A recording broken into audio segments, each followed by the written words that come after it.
Hello everybody, I am कीर्ति मोरवार और स्वागत है आप सभी का केसीसी क्लासेस में। I hope you must be doing well and best with your board exam preparation. और आप सभी के लिए स्टार्ट हो गई है बोर्ड एक्सप्रेस सीरीज़, जिसमें हम करने वाले हैं most to most important topics and concept जो कि बेस्ड है हमारे बोर्ड एग्ज़ाम्स के केस स्टडीज़ पर, और साथ ही साथ वही उन्हीं इम्पॉर्टेंट क्वेश्चंस के साथ हम चलते रहेंगे। चलिए शुरुआत करते हैं क्लास की। And before I start the class we must know the meaning of business environment, because सबसे बेसिक कंसेप्ट से शुरुआत करना इसलिए ज़रूरी होता है क्योंकि हर एक डेफिनेशन, हर एक चैप्टर के पीछे की शुरुआत डेफिनेशन पूरे चैप्टर को डिफ़ाइन करती है बेसिकली।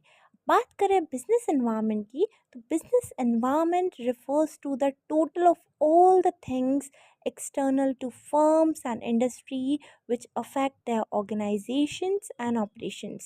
यानी हम कह सकते हैं वो सभी एक्सटर्नल इन्वायरमेंट या वो सारा इन्वायरमेंट जो हमारे ऑर्गेनाइजेशंस और उसके वर्किंग को कहीं ना कहीं उसके फैक्टर्स अफेक्ट करते हो, हमारी फर्म को किसी न किसी तरीके से वो अफेक्ट करते हैं। जैसे कि हम बेसिक से एग्जांपल लेते हैं कि फ़ैशन गुड्स की हम बात करें तो किस तरीके से चेंजेस, इसमें इतना रैपिड चेंजेस होते हैं, वो इतना डायनेमिक होता है कि हमको बिल्कुल टाइमली ऑर्गेनाइजेशन को, फर्म्स को टाइमली चेंजेस को अडेप्ट करना बहुत ज़रूरी होता है। Otherwise it becomes very difficult for them to cooperate और to adapt the later on. अब हम बात करते हैं कि बिज़नेस एनवायरनमेंट के अंदर वो कौन कौन से फोर्सेस हैं या वो कौन से टोटल फोर्सेस है जिनकी बात हो रही है, वो कौन सी टोटल थिंग्स है। तो अगर हम बात करें फर्म के और बिजनेस एनवायरनमेंट की बात करें, तो नियर टू बिजनेस एनवायरनमेंट क्या क्या चीज़ें अफेक्ट कर सकती है। For example ma'am, competitors affect करते हैं, हम कह सकते हैं, बिल्कुल कह सकते हैं। Public, general public, customers affect कर सकते हैं, गवर्नमेंट इंटरवेंशंस अफेक्ट कर सकते हैं, सप्लायर्स अफेक्ट करते हैं बिजनेस एनवायरनमेंट को।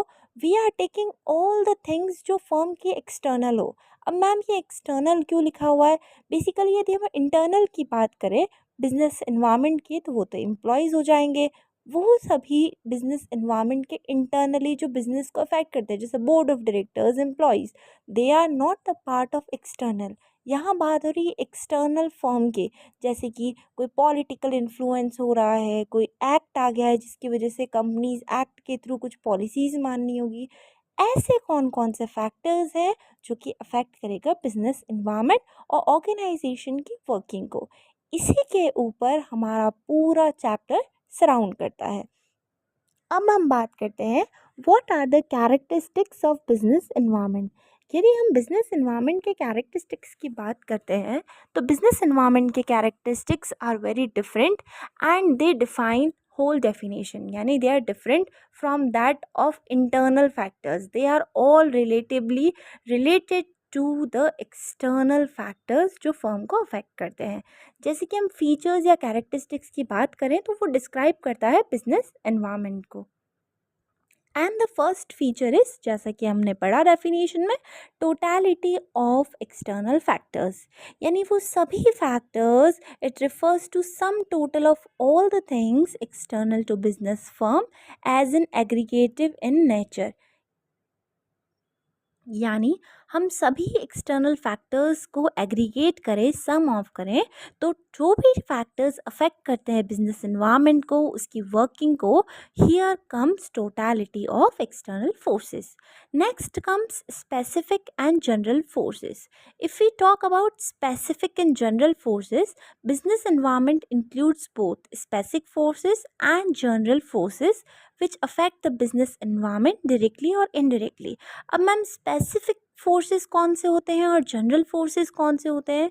यदि हम स्पेसिफिक फोर्सेस की बात करते हैं, तो स्पेसिफिक फोर्सेस जो स्पेसिफिकली टारगेट करते हैं ऑर्गेनाइजेशन को, और they specifically are the environment affecting the organisation, जैसे कि डायरेक्टली अफेक्ट कर रहे हैं। एक बेस्ट एग्जांपल लें तो मैम कस्टमर्स, है ना, जो सराउंड करते हैं बिजनेस इन्वायरमेंट के नियर में। और कौन हो सकते हैं? सप्लायर्स मैम, कॉम्पिटिटर्स, ये सभी जो है स्पेसिफिक फोर्सेस है।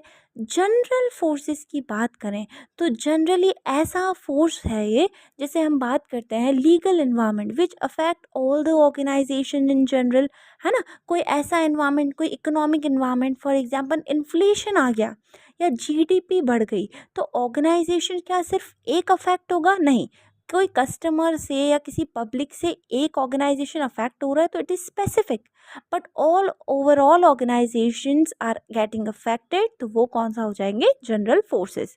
और टोटल इसके अंदर एनसीईआरटी में 5 फोर्सेस डिफाइंड है। एंड टॉकिंग स्पेसिफिकली हम वही सारे टॉपिक्स एंड वही प्रॉपर कंसेप्ट पढ़ेंगे जो बोर्ड टर्म्स में या बोर्ड एग्ज़ाम की जो सीरीज़ है उस बेसिस के लिए हम नोटबुक्स में हमारी जो बेसिकली हमारा जो नोट्स फॉर्मेशन होगी, कंसेप्ट फॉर्मेशन होगी, उसी पर हमारा मेन फोकस होगा, किस तरीके से प्रिपरेशन करनी है और कैसे उसी तरीके को एग्रीगेटिवली हमको प्रॉपर प्रिपरेशन के साथ प्रेजेंट करना है पेपर के अंदर।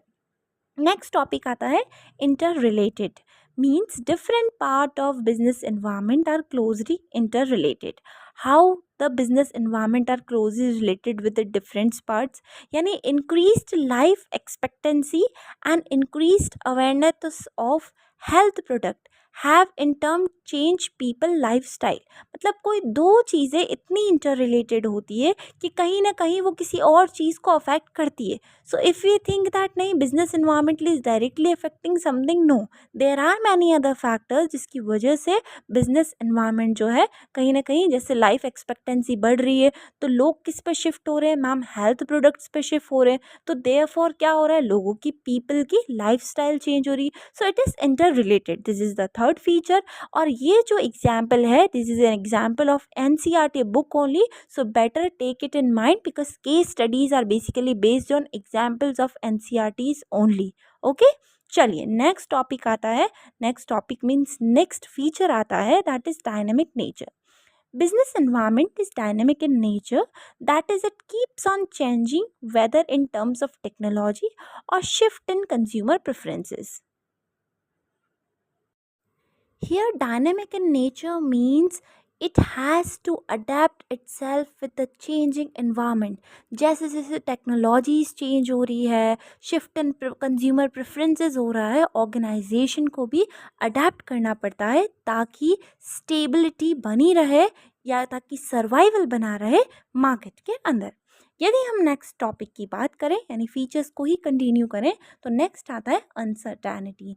Uncertainty means business is uncertain as it is very difficult to predict future happenings, especially changes in case of fashion industries.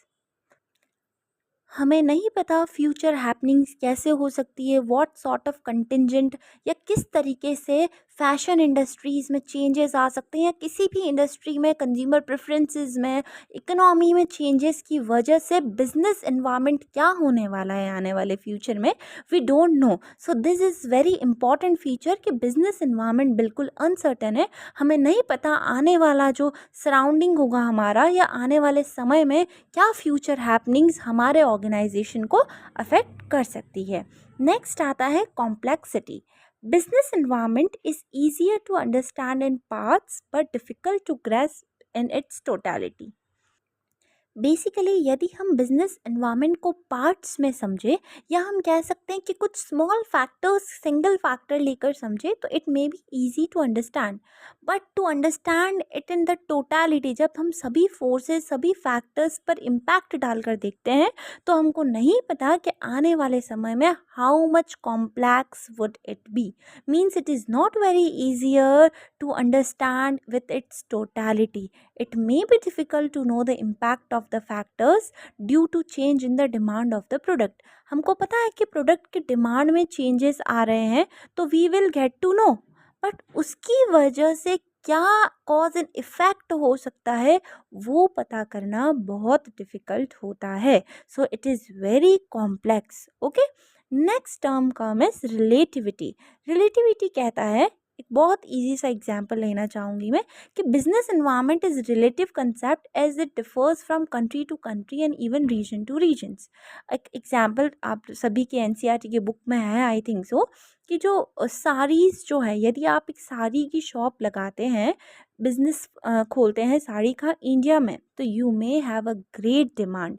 But वही चीज़ अगर आप यूएसए में जाकर अडेप्ट करते हैं उसी टेक्नोलॉजी के साथ अपनी साड़ी की shop, it may not work there. So basically आपका बिजनेस कहाँ सेटअप है, किस तरीके से रिलेट कर रहा है उस एनवायरनमेंट को, उस रीजन को, उस कंट्री को, it plays a very important role there. एक एग्जाम्पल दिया है इसमें, political conditions in USA may differ from those in China, or demand for sari may be high in India but almost non-existent in France. Just like I said कि demand जो है India में साड़ी की बहुत ज़्यादा होगी, बट फ्रांस में शायद उसका कोई एग्जिस्टेंस ही नहीं हो। या फिर हम कह सकते हैं पॉलिटिकल कंडीशंस जो है यूएसए में, वो सेम ज़रूरी नहीं है कि चाइना में भी वही कंडीशंस हो। So these are the basically most important features, and almost we have covered all the features of business environment. Let me just summarize for you. First we have done totality of external forces, वो सभी external forces जो business environment को affect करते हैं। Next आता है specific and general forces. इन्हीं external forces को दो पार्ट्स में डिवाइड कर दिया जाए तो एक बन जाता है स्पेसिफिक, जिसमें हमने क्या पढ़ा मैम, कस्टमर आते हैं, पब्लिक आती है, जनरल पब्लिक, गवर्नमेंट आ जाता है, कॉम्पिटिटर्स आ जाते हैं। एंड जनरल फोर्सेस की बात करें तो लीगल इन्वायरमेंट हो गया, पॉलिटिकल इन्वायरमेंट हो गया, टेक्नोलॉजिकल, जो ओवरऑल बिजनेस इन्वायरमेंट्स को अफेक्ट करता है। Next come inter related, it relates with the different demand and preferences of the people. Next is dynamic organizations जो है, it has to adapt with the changing environment. Uncertainty, business environment is very uncertain, it is based on future, okay. And complexity, and the last one is relativity, it differs, it plays a very important role where it is relating to from country to country and region to region. I hope आप सभी को features बहुत अच्छे से समझ आ गए हो, and if you like it don't forget to subscribe and like the channel, and if you want more videos like this please comment it so that I can bring more such videos and series for you. तब तक के लिए see ya, bye bye and take care.